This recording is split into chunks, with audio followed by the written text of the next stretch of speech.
Historia e sapunit daton që para rreth 4000 vjetësh. Me kalimin e kohës, ky proces u zhvillua dhe u përhap në kultura të ndryshme, duke u bërë pjesë e rëndësishme e jetës së përditshme. Për më shumë rreth këtij zhvillimi dhe mënyrës se si ka evoluar sapuni ndër vite, na tregon profesoresha Jehona Xheladini Zaiti, e cila na sjell një pasqyrë më të detajuar mbi historikun e tij.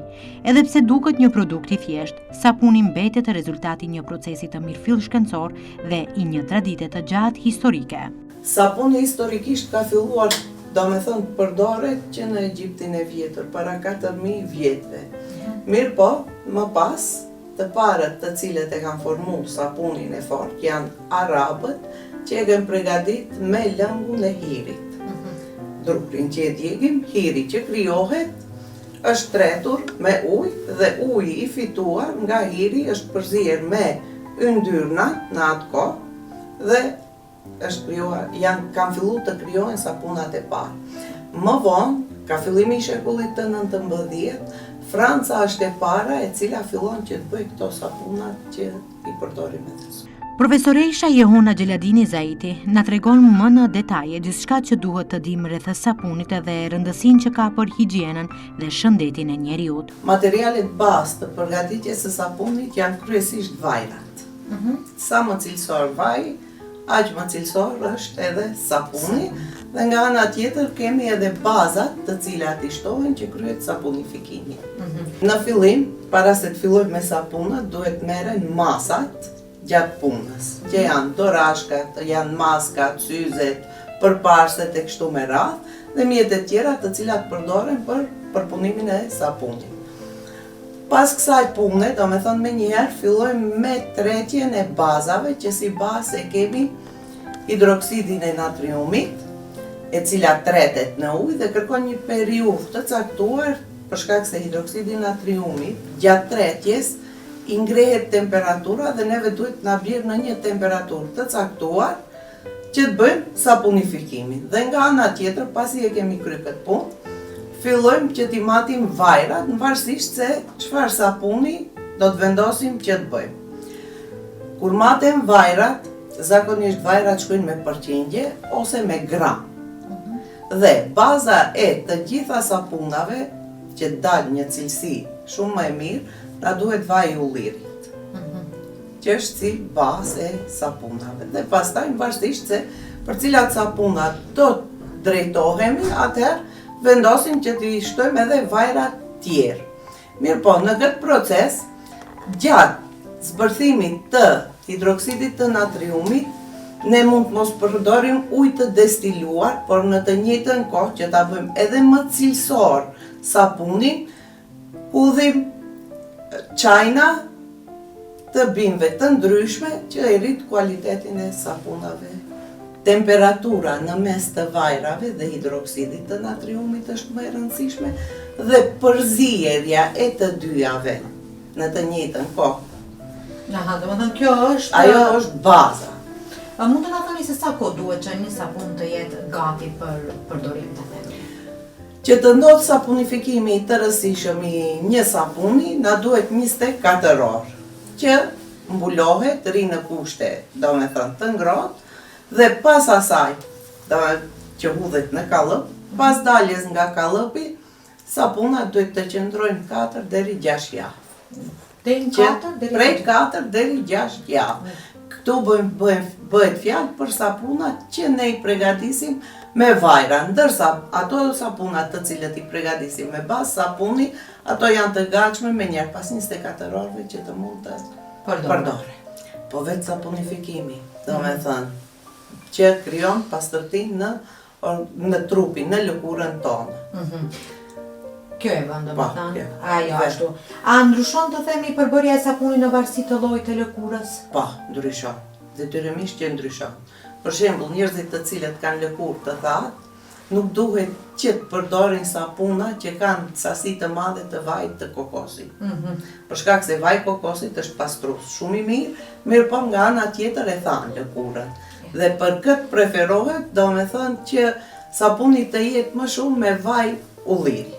Domethënë, ata që kanë personat që kanë lëkurë të thatë, duhet të përdorin sapuna, domethënë sasia e vajt të kokosit të jetë shumë me ullët ose mos jetë. Mos jetë fare aty, të jetë me vaj ulli. Me vaj ulli. Edhe shumë lehtë mund të përgatitet, nëse kemi sodën kaustike, ullin e destiluar dhe vajrat, atëherë mund të përgatisim. Përveç, do me thonë, vajrave që ne jemi duke folë për vajrat e bimëve, sapuni përgatitet edhe me vajrat të kafshëve. Do me thonë, kryesisht me djamrat, të cilat shkrihen, kthehen në gjendje të lëngët dhe mund t'i përgatitim si sapun shumë të mirë, që janë pastrues shumë të mirë të teshave, të trupit të kështu. Profesore, çfarë duhet të dim për përbërjen e produkteve që përdorim çdo ditë për higienë? Çfarë duhet të kemi parasysh? Se zakonisht e marrim sapune për të pastruar duar, fytyrën e kështu me radhë. Por çfarë duhet të kemi parasysh? Duhet të kemi parasysh sulfatet kjeca më pak. Edhe sot. A mund të na tregoni se cili është ndryshimi mes sapunit të zakonshëm dhe atij sapunit antibakterial? Zakonisht, sapunet e zakonshme, antibakterial janë të gjithë sapunet. Deri në një shkallë, do me thënë, janë të gjithë sapunet antibakterial. Mirë po, sapunet që ne i përdorim, janë, do me thënë, në përbërjen e tyre kanë glicerin, kanë edhe alkohol. Mirë po, për shkak se alkoholi e thanë lëkurën. Ndikojnë. Nëse lëkura është shumë e ndjeshme, atëherë sasia e tepërt të aromës fillon që të krijojë iritim. Nëse jemi të themi se e shohim ka sapune me erëra të ndryshme, po mund të jemi alergjik nga ato. Ndikon ajo? Po, Ndikon ajo. A janë vetëm estetik të themi apo kanë edhe rol tjetër këto kur flasim për aromat, për erënat e kështu me radhë? Erënat janë vetëm estetik. Që ta bëjnë më tërheqës, do me thënë individin që ta afrohet. Mund të na thoni se ndryshon procesi i prodhimit të sapunit të lëngshëm nga i sapuni fort? Ndryshon. Cili është ai ndryshim? Ndryshon. Njerë tek baza ndryshon, se sapunat e fort, që llogariten, bëhen me hidroksid natriumi, ndërsa sapunat e lëndje bëhen me hidroksid kalium. Ndërsa të themi kështu për pastërti e kanë të njëjtin rol përsëri? Nuk ndryshon, do me thonë. Nuk ndryshon, vetëm sa ai është në gjendje të lëngët, për shkak se hidroksidi kaliumit nuk e ngurcon masën, por e lën në formë të qullët. A mund të ndikojë përdorimi i sapunit në balancën natyrale të lëkurës? Po, e ndryshon pH-n e lëkurës. E ndryshon pH-n e lëkurës. E ndryshon pH-n e lëkurës. Mund të kalojë në acidi, mund të kalojë në superbazik. A mund të përdorim produkte të ndryshme bimore për të krijuar të themi sapun më natyral? Po, mund. Mund të krijojë. Po, të gjithë produktet natyrale mund të krijojnë në formë të çajrave, në formë të masave, do me thënë të vetë produktit. Ju pasi që, cilët janë kërkesat më shumë të njerëzve? Çfarë kërkojnë ata nga ju konkretisht? Zakonisht gjinia femrore kërkon leqjet e fytyrës, do me thënë njollat, të cilat janë në përfytyrë, pastaj rrudhat, yndyra. Ndërkohë, ajo na shpjegon edhe procesin e përgatitjes së sapunit hap pas hapi, duke theksuar se përbërësit bazë janë vajrat ose yndyrnat dhe një substancë alkalajn. Këta përbërës përzihen me kujdes, duke kaluar në një proces kimik që krijon strukturën e sapunit. Gjatë këtij procesi, shumë e rëndësishme është temperatura dhe mënyra e përzierjes, pasi këto ndikojnë drejt për drejt në cilësinë e produktit përfundimtar. Më pas, masa e përgatitjes vendoset në forma të posaçme dhe lihet për një kohë të caktuar derisa të forcohet dhe të jetë gati për përdorim. Tani ne këtu do të bëjmë një sapun i cili do të jetë vetëm me vaj ulliri edhe me vaj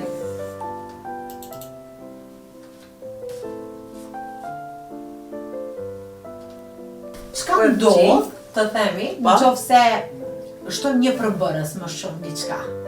A mund themi që nuk prishet sapun? Prishet. Prishet, nëse nuk shkojmë në masat e caktuara. Ja, tani ne i japim vlerat. Që këtu përqindja e ujit zakonisht është llogaritet 35% ujë Dhe sipas sasisë së ujit, në sasinë e masës së gramve të yndyrës, do të na japë se sa na duhet hidroksid natriumit që të shfrytëzojmë për ta bërë një masë sapuni për 1 kilogrami. Për 1 kilogrami. Pa. Këtu kemi vajnë e kokosit, këtu kemi vajnë e ullirit. Dhe më pas, si mbas kësaj, ne do ta nxjerrim recetën e cila shkon me këto gram. Uji na duhet 350 gram, uji duhet çdo herë të jetë i destiluar. Nuk pranohet që uji të jetë i zieri për shkak të apo uji i qeshmës, për shkak se përmban mikroorganizma brenda që janë të dobishëm për organizmin, mirë po që hyjnë në reakcion tek sapunët. Dhe për këtë arsye çdo herë ne përdorim ujë të destiluar. Dhe tani do fillojmë. Tani do e kemi recetën. Recetën e Po. kemi. Se sa duhet të Pastërtia e përdorim këtij sapunit që ne sot do ta bëjmë është 17%, ndërsa vlerat e pastërtisë së sapunit me përzierjen e vajrave fillon prej 12 deri 22%. Që 17% është një masë perfekte për pastërtinë. Pastaj kemi sa është kremos sapuni. Ky sapun do të na dalë 16% kremos për shkak se që është vlera minimale për shkak se kemi vaj të kokosit në brendin e saj. Dhe butësia do të jetë 64% që vlerat janë prej 44 deri 69%. Do të thënë 64% do të kemi do të jetë kremos. Kremos. Që do të na jap një shkum të butë dhe pastërti të butë në lëkurë. Në lëkurë. Tani fillojmë me punën. Tani do të bëjmë përgatitjen e sodës kaustike këtu me hidroksid të natriumit, ku masa e hidroksidit të natriumit është 140 gram hidroksid natriumit dhe 350 ml ujë. Dhe ky sapuni të themi për sa kohë konkretisht bëhet, se ju e cekët se domethënë ka sapuna që qëndrojnë më gjatë, duhet të... Ky sapun tani Po?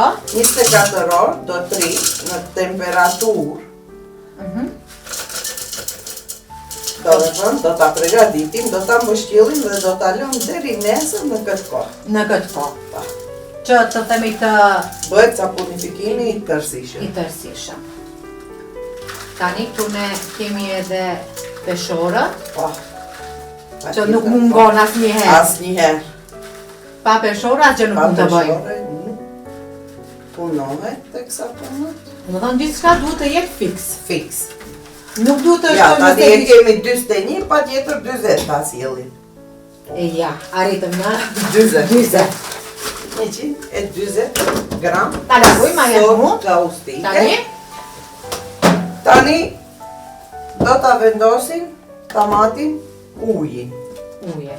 Edhe uji matet me gram, me që ne të gjithë dinë se me litra matet uji, por në këtë rast çdo gjë matet me gram. Dhe sa gram ujë duhet të kemi? Dhe tani do të kemi 350 gram ujë.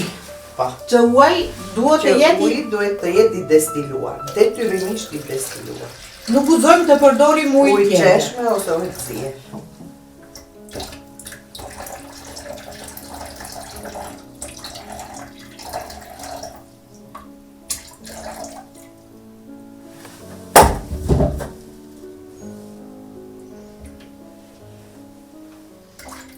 Tani duhet ta edhe këtu ta kemi fikse edhe uje.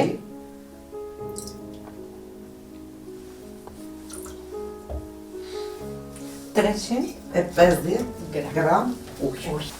Tani do e bëjmë përzierjen e sodës kaustike me ujë. Me ujë. Kjo shkon nga dalë. Nuk duhet të udhët e gjitha për... Jo. Pjesë. Edhe pastaj do ta nxjerrim jashtë për shkak se krijon avull. Që të ndohet sa më shpejt.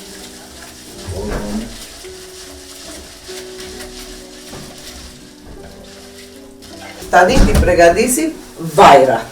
Ne vendosëm që të bëjmë një sapun për 1 kilogrami, do me thënë me vajra. Dhe tani I matim vajrat të cilat ne do t'i përdorim. Këtu na duhet 250 gram vaj, kokosit.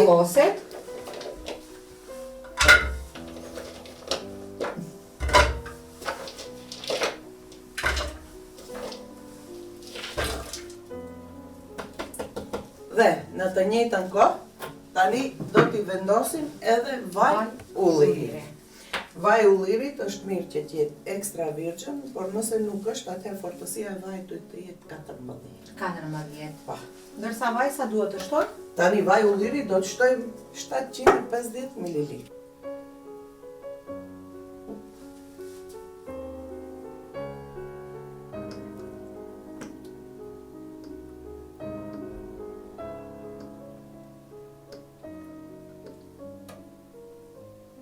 Vajrat do t'i shkrim temperaturë t'ule, që të mos t'i hype shumë temperatura vaj. Që këtë pohë. Dhe kombas pohë e përzijem? Do t'i përzijem. Tani tek procesi jonë kemi arrit që t'matim vajin esencial që do t'a vetë. Unë për këtë mas të vajit do të ve 1,5% që I be një 15 ml vaj esencial.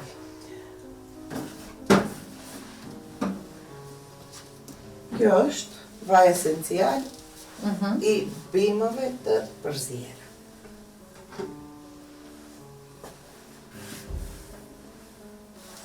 Dhe të njëjtën do ta ngjyrosim sapunin me ngjyrë rosë. Të ndriçme. Se edhe ngjyrna ndajnë në ngjyrna do me thonë mat dhe fluorescent. Këto janë ngjyrna fluorescent. Fluorescent? Pa, të cilët I përdorim për sa. Atëherë, që sapuni jonë dale më I mirë dhe për lëkurën tonë tjetë më I shëndetshëm, që t'i jap një hidratim të mirë, që t'a ruaj nga rrezet do me thënë ultraviolet të diellit e krejt me radhë, atëherë ne do t'i shtojmë edhe disa pika vitamin E. Që vitamini E llogaritet si shpëtim I lëkurës. Më pas do t'i shtojmë ngjyrën. Që kemi përzgjedh ngjyrën rosë, sipas dëshirës time, unë e shoh. Tani e hudhëm ngjyrën e sapunit dhe do t'a shtojmë soda kaustike. Soda kaustike shtohet nga dal, që mos veje me njëherë reakcion.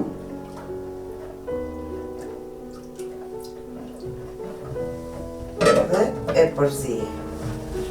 Do ta përzijem derisa të bëhet një masë e qullët.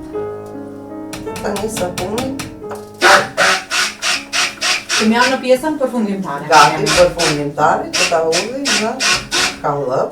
Masa është e gatshme, të hudhet në kallëp. Masa duket në këtë formë. Në këtë formë do të jetë. Dhe tani do e hudhim këtu tek kallëpi, që duhet të qëndrojë 24 orë. 24 orë.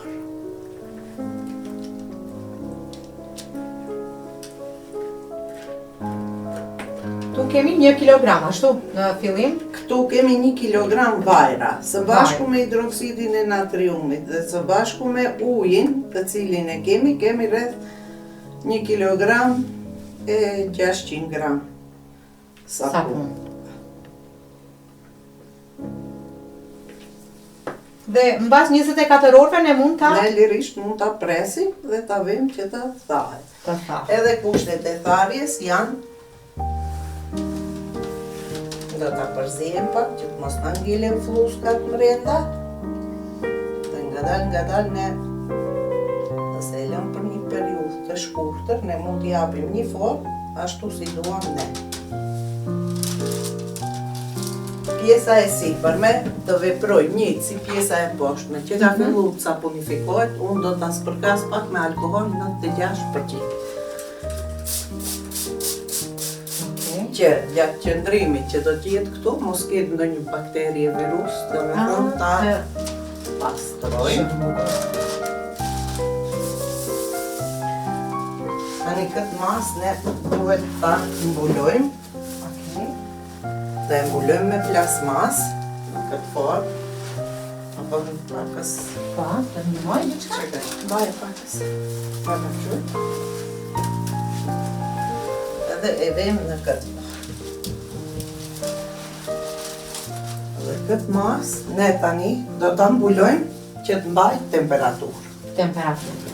Pasi të kryet sapunifikimi i tërësishëm, ne kemi përgatit një sapun tjetër këtu, të cilin do ta presim me prersen të cilën e kemi. E vendosim në këtë formë. Kjo është prerësja? Kjo është prerësja e sapunit. Ne e vendosim në këtë formë dhe vazhdojmë që ta presim. Dhe ky sapun ka qëndruar 24 orë, ashtu? Po, ky sapun është 24 orë.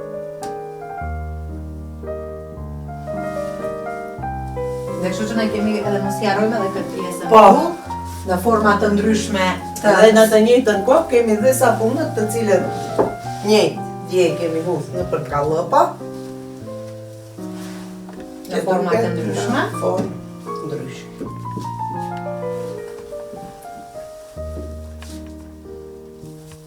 Dhe shohim edhe këtu nuk mungojnë forma zemre. Zemre, lule, Lule, nuk. Edhe në të njëjtën kohë, me që është bizgarden, këtu kemi format me blet. Me blet, shumë bukur. Zonja Jehona, dhe njëherë ju falenderoj për gjithë kohën që nda që t'jeni pjesë emisionit tonë, si dhe për t'na treguar se si shkoni gjithë procesi, se si bëhet përgatitja e një sapuni. Dhe të falenderit edhe njëherë që ndatë kohë Unë ju për emisionin falenderoj tonë. juve, ju jeni rasti i parë që keni kërkuar një emision të tillë. Jam shumë i kënaqur, do me thënë, jam dhe shumë krenare që mbrinat që kem një televizion këtu te unë, që shofe se si bëhet procesi i sapunit në teto. Të gjithë ata që dëshirojnë të përdorin sapun natyral apo të mësojnë më shumë rreth përgatitjes së tyre, mund të drejtohen tek profesoresha Jehona, e cila vazhdon të ndajë njohuri dhe përvojën e saj me të interesuarit.